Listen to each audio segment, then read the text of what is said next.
It's been nearly a decade since you directed Coraline, and now you're back with Wendell and Wild. That is amazing. Tell me the inspiration behind the story that you wrote, and what sets this film apart from your other work? There's two main inspiration. One happened 20 years ago when my grown sons were little demons, and I did a sketch of them with horns, and then I wrote a little story, 7-page short story, which actually was called Wendell Wild, had almost all the same characters, but I put it away. And then years later, I was really inspired seeing the Key and Peele comedy show, with Keegan-Michael Key and Jordan Peele playing anybody, everybody, bringing comedy originality in I thought the best sketch comics of all time. It took me 3 years. I finally reached out to them to say, would you want to work on something? I have this little story. And it turned out Jordan is a super fan and very knowledgeable about stop motion animation. And he came on board, and he became, my partner in the creative growth of that little story into the film. He became a co-writer in the screenplay, a producer, and really, really helped grow it into the movie it is today.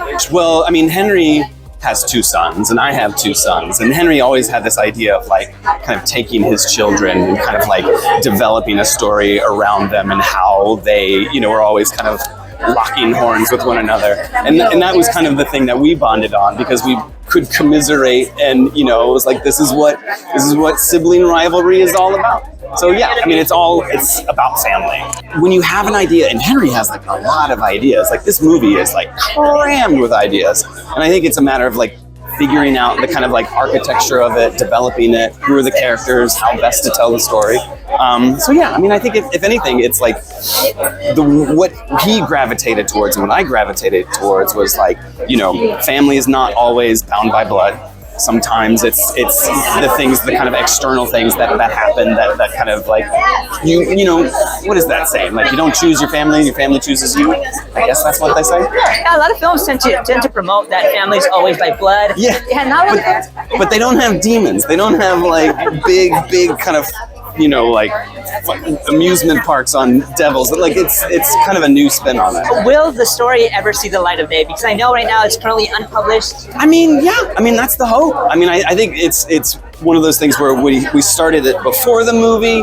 We kind of got it to a point where Henry was all right, I need to start making this movie. So now that the movie is over, I think it's going to be kind of okay, well, Henry's going to be what do I do now? And I guess we'll be I guess we go back to the book. How's it working with Henry? It's amazing. He's amazing. I have to kind of check myself because I've always been a fan, and it's hard to be you're Henry Selick, and who am I?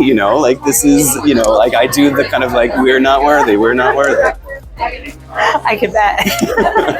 His work is phenomenal. It is truly. In your own words, how would you describe the film in order for people to watch it? In my own words, I would say that this movie is a little bit spooky, a little bit funny, a little bit ooky, and a little bit icky.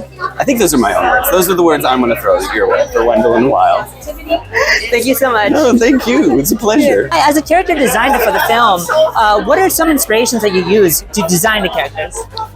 Well, we use different inspirations in each character, but especially, Wendell and Wild are Key and Peele, so that was the main inspiration.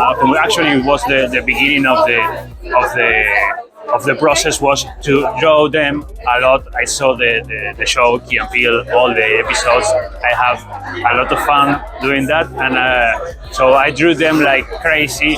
I was, a month drawing their faces all the time, and well, we had to transform them into these foolish demons. So it was super fun, and they were the inspiration for Wendell and Wild. Kat was inspired in an African mask, and Raul too.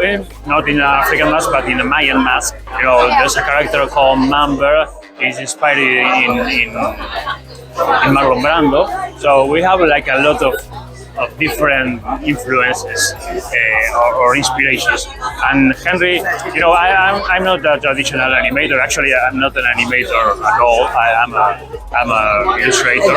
I do illustration for newspapers, magazines, things like that.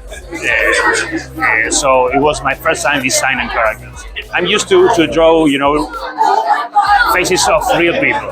So Henry find this way to tell me what he wants. Give me a couple of names. So when I was doing some character, he tell me, okay, think in, I don't know, Sonny Rollins and Donald Trump. So I put them in a blender, and that's how some characters came out. How was it working with Henry? It was amazing. It was amazing. Henry is a great director, but also is a orchestra director or something like a musician. He's kind of in the middle of those things. But he is very good to work with. Thank you so much. Yeah, thank you.